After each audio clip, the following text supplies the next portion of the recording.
operating rates actually did increase by around 3.4%. That's also bearish. And you're starting to see a leveling out in inventories as a whole. So we're going to start off this driving season. We had a mild winter that should actually spark demand a little bit earlier than what has been expected. And barring any type of economic downturn type of numbers that we have here in the United States, or anything that is deteriorating in the European markets, I think the setup is still there. It's just a long, slow grind to the upside. I don't care how good you are in anything, you don't have discipline, you ain't nobody. Right. You're nothing without discipline, because you give up on the slightest struggle without discipline. Discipline is doing what you hate to do, but do it like you love it.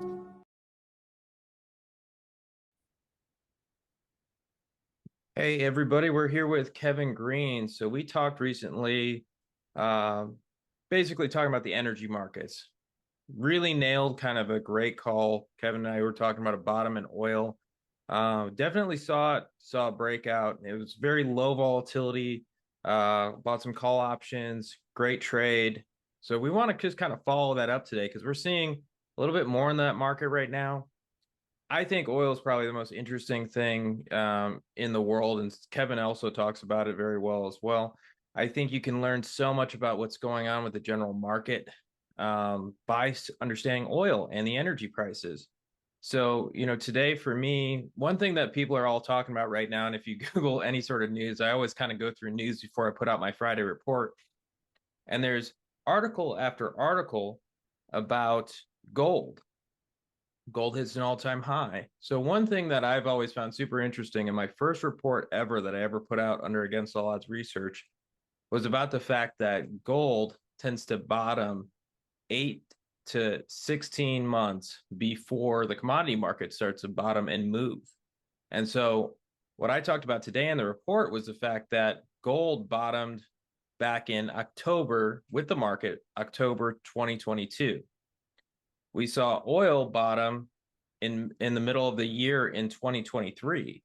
Now we're kind of seeing gold hitting all-time highs, and so that's making me speculate on the possibility of oil going back to the old highs. So, there's so much to do with the price action, and so Kevin and I started out, before kind of talking about the fact that yes, the fundamentals sometimes don't always match up with the price action, and sometimes for me, that's where the best trades kind of come into play. The best trades kind of come into play when every single person out there is going, this is impossible, this can't continue to happen. And then it does happen. So why does that happen? Well, most of the time, the market is going to, speaking about the price action is going to lead the way. And that's going to change the fundamentals later. Think about the CPI data. That comes out, we're getting, at the end of February, we get the January CPI data.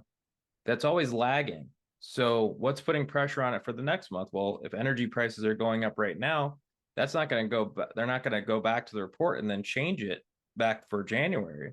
So I think we're seeing a lot of this disconnect between people trying to read too much into the fundamentals.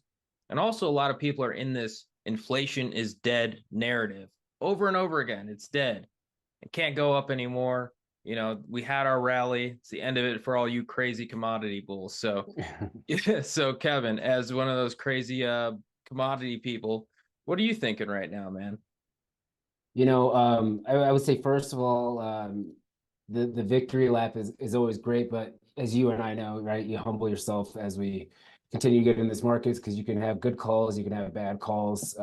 We talked about a month and a half ago, the setup here, especially when you're kind of looking at the net long positioning, when you're looking at speculators, looking at producers also starting to increase long positions and trying to structure into the marketplace. And then we have this nice double bottom formation. And then, we've been in this ascending channel ever since then. I mean, ever since December or so. Now we are hitting that $80 level. What I would say is that the intraday, advances above $80 are definitely key and great. But you can also see some selling pressure towards the end of the open outcry session to try to bump it down below $80. So we haven't closed above $80 yet. We get very close. I think we violated $80, 5 times probably in the last man, it's got to be like 6 or 7 sessions at this point. So I think right now, even if it stays at this $80 level, I think we're at a pretty good point here. We are seeing a little bit of a retracement from a price action standpoint. And that's actually because of just some mixed data that we've gotten out this week. I mean, China's data, when you're looking at it from a commodity space and you're looking at it from the ag space, was actually fairly bullish, to say the least, especially for ags, because the market is really anticipating that China is going to continue to ramp because they had some pretty low inventories and pretty low imports there. Their data points, though, when it came to oil was very interesting. So they did see a ramp up in oil imports, which is great, right? That's bullish. The problem that you had, though, is that they actually ramped up their exports as well. And so when we hear about this narrative of exporting their deflation, that's one of those things that can actually put pressure on crude oil prices. Maybe not as much when you're talking about Brent oil, Brent crude, right? Because they're two different types of contracts, two different locations of where they're located at. So I think right now there's still positive momentum. You had the EIA data this week. We did see once again a drawdown in gasoline inventories. That was a key thing to be able to do. Operating rates actually did increase by around 3.4%. That's also bearish. And you're starting to see a leveling out in inventories as a whole. So we're going to start off this driving season. We had a mild winter that should actually spark demand a little bit earlier than what has been expected. And barring any type of economic downturn type of numbers that we have here in the United States, or anything that is deteriorating in the European markets, I think the setup is still there. It's just a long, slow grind to the upside. But once again, you just kind of let the fundamentals also marinate with those technicals there, and that's how you can see a pretty good move to the upside here. I would not be surprised, just real quick, I would not be surprised if we do hit 74 as an area of support. Just because we actually do see these fades like today, doesn't mean that the story's over with. I think it's just gaining traction. You're starting to get some positive flows in the energy stocks as well. So that's kind of where I'm at. 80 to 85 level, it would be that key area, that sweet spot for energy companies. Anything over 85 though, Jason, I would say is just icing on the cake from there. I usually try to, once I get to 85, $90, I tend to say, hey, this is probably not going to be a long-term sustainable thing unless we have some serious geopolitical tensions, new fronts on the war, or anything of that nature. Something that's similar or akin to what we saw in 2001 to 2008 or 2007-ish, let's just say that, right? Where we saw these elevated prices and oil could stay at $100 or even go to 120, 150 bucks. You're going to have a pretty significant event in order for that to occur. No, that's perfect. And just to add on to the first thing, yeah, we all have there's plenty of winners and losers on this channel. That's the thing, we talk about that a lot, where there's plenty of winners, plenty of losers. We talk about all of them. We keep our losses small, the winners big. But the big thing I think about this is that there are some ingredients that could lead this to be a more sustainable rally. And the ingredients I'm talking about here is the dollar starting to top out, moving below all of my signals at the moment that we're support. That's something that could be very bullish for the energy market and commodities in general. The reflation trade is really starting to kind of pick up steam. I thought it was very odd, to see things like, we have this tech move while yields have been rising most of last year into this year. So we have this crazy tech move, yields were going up with it. That's pretty wild to see. That doesn't happen a lot. The tech market usually doesn't do very well in that type of environment, but we did start to see that. Now we're seeing that energy is starting to pick up. And what we talked about earlier with the gold idea, we'd been long gold for a while, finally seeing that breakout. Once again, it's a frustrating trade. Gold has given all the false breakout signals that you could ever dream of. Go look at that chart, see all the breakouts, as many false breakouts as you could ever dream of. So lots of chopped up trades in the middle of that. Now we're finally getting a trend outside of that range. So usually when we see these big breakout zones, that's something that can lead to sustained upside. There's nobody going, hey, resistance is here. There's none of that anymore. Now we could see if we get a sustained move. Oil, however, we have these major levels, like Kevin talked about, 85, 90. These are major levels here. Now, once again, for me, once I have the signals, I'm going to continue with those signals. I'm going to continue to hang on to the trade. That doesn't mean I don't have an exit possibility. I think that's a difference between people who watch stuff like this and then trade stuff like this. When you watch something like this, you might think, you know, we're bullish on oil forever when we talk about being bullish on oil for a certain period of time. Really, Kevin's talking about a level that he could get out at. I'm talking about a strategy that rides trends that will get out at a certain point if it started to come against me and the trend changed. So basically putting those couple things together on top of these fundamentals, on top of the fact that, you know, we have a lot of commercials, producers, a lot of this buying out here, a lot of speculative action as well. Putting that all together, now we have a very strong strategy to catch some upside in this market potentially. Now, once again, like Kevin said, I think this is the most important thing of what Kevin said today, and Kevin's very good at this, which is understanding that the environment also has to be conducive for this to move higher and be a sustained trend. Right now, we're not quite there, but we could get there. Now, let's say the dollar starts breaking down. So if we look at a chart of the dollar, basically, you know, the Dixie or however you look at that, you're seeing that the level of 100 has been the one that's really held. 100 has not really broken. We got under it for a minute last year. We bounced right back up out of that. If we started seeing the dollar under 100, I would absolutely say this could be a very sustained rally and things like this. Now, sometimes it works in this way, just like we're talking about the fundamentals and the technicals. So sometimes we'll see the technicals, meaning the price action, start to move. And so the dollar might start breaking down, but it might not break 100, but oil could continue to rally here. And that might tell me something. So sometimes I'm always looking at all these different areas. So sometimes oil making a move while the dollar is flat can kind of tell me that the dollar might be a little bit weaker than I'm thinking. Now, once again, this is just experience. This isn't something that I could say, hey, this works like this. I know it quantitatively because I've back tested these things. But just looking at all these things in general, looking at the commodity currencies, I know Kevin also probably looks at that, you know, starting to pick up a little bit. There's a higher low in the Aussie dollar.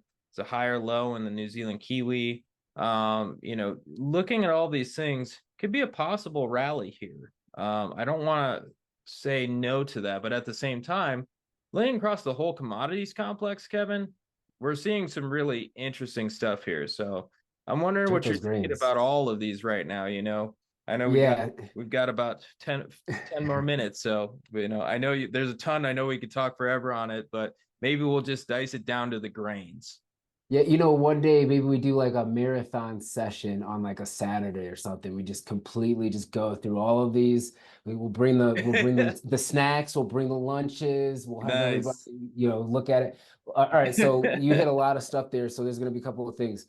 The dollar and gold, not gold, the dollar and crude have not really correlated the way that we would typically see over the last let's say 4 months. Because as the dollar has been sliding, we kind of continue to see a little bit of resistance when it comes to oil. Now, there is a fundamental reason why that actually could be the case. And unfortunately, it's logistics. So we do know that we have this situation that's happening with the Red Sea and things of that nature, right? The Suez Canal is pretty much like down 90% when it comes to its traffic. We just had a ship actually be sunk about 3 or 4 days ago, officially sink. And then we had another ship that was hit, and unfortunately there was some casualties there.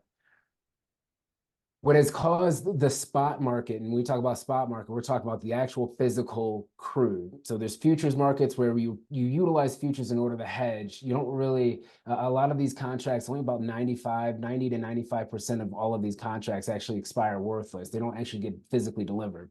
But what you're seeing in the spot price is the disruption of that transit of oil has directed countries to focus on trying to obtain oil from other areas, even though they might be a little bit more expensive, other areas that may not require to go through that canal. So I think that's also why we saw this disconnect, because when you buy crude oil, there's a reason why it's trading at a discount to Brent. and it's transportation costs. That's 95% of the reason why crude typically trades at a discount, because you have to obviously move it overseas, whether you're going over to China or if you're going to go over through to Africa, or if you're going to go to the European Union, what have you. So that has been putting some pressure in. I think you're right. There is a fundamental catalyst that can happen when you break a key level. I think it's 100. And then that sweet spot between 100 to 95, let's say that. If we see anything lower than 95 on the Dixie in the next 3 months, I would be very concerned, outside of central banks taking fairly aggressive action across the board, meaning cutting 50 basis points across the board, just because you don't want to have that much of a movement to the downside. So that's with crude. Spot crude or spot oil markets still in high demand, but you are seeing this realignment when it comes to trying to supply. For crude to be able to sustain at this particular level too, I think the exports, what we export on a day-to-day basis, we need to sustain at least 4.6 to say 5 million barrels per day in exports. That is going to show very strong demand. If we have these operating rates going up, we don't actually store as much because there's literally no storage cost being priced into the futures curve right now. But if you can continue to see these exports ramp up, that's going to be a phenomenal situation. The last report that we had, we exported 4.63 million barrels a day. That's on an uptrend. You want to be able to see that, to say the least. And then anything that we import is sour crude anyway, which is something that we don't really have a lot of supply on. And we need that sour crude for heating oil, for diesel, and for some of the heavier products. Gold has been moving because of the dollar. Yes. I think gold is also making a move because of the yen, though. And the yen is starting to strengthen, and we might see an interest rate hike come from the BOJ in the next couple of months, month or 2 months from here. The rapid price movement in gold has me a little bit concerned, as you kind of talked about. There's a structural reason why we could have saw a short squeeze. Low net long positions for speculators. You and I always talk about this, right? We are seeing a little bit of physical demand. The physical demand, though, is a little bit more aggressive than what we normally would see. So central banks are definitely ramping up, but the open interest is starting to increase at a pretty rapid clip. So the short sellers are getting knocked out, but there's some long buyers that are in there, and it's not short term. It doesn't feel like it's short term. So somebody's positioning for something. I think it's more than the dollar. I think somebody's positioning for either a hedge, for a potential event, and I'm not trying to scare anybody, I know I'm going over here. I'm not trying to scare anybody, but there are still some things on the horizon. You talked about the reflation trade. That is definitely a thing. You're also looking at the unwinding of the carry trade between yen and US dollar that's been in place for 30 years.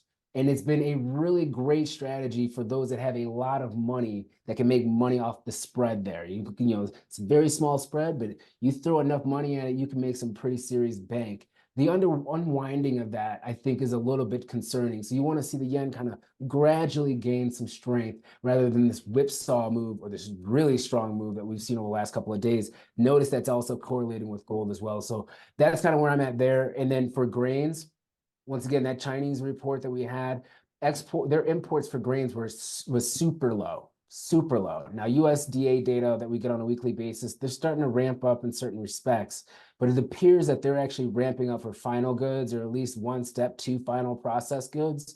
So it appears that soybean meal is starting to ramp up a fair amount, and that's where we export the most. And then we know that soybean meal also has an impact when it comes to the ag prices for livestock as well. So I think there is the seasonal factors there, along with the fundamental factors. China's reopening, folks. China's reopening. It's not as quick as people thought. We didn't reopen fairly quickly either.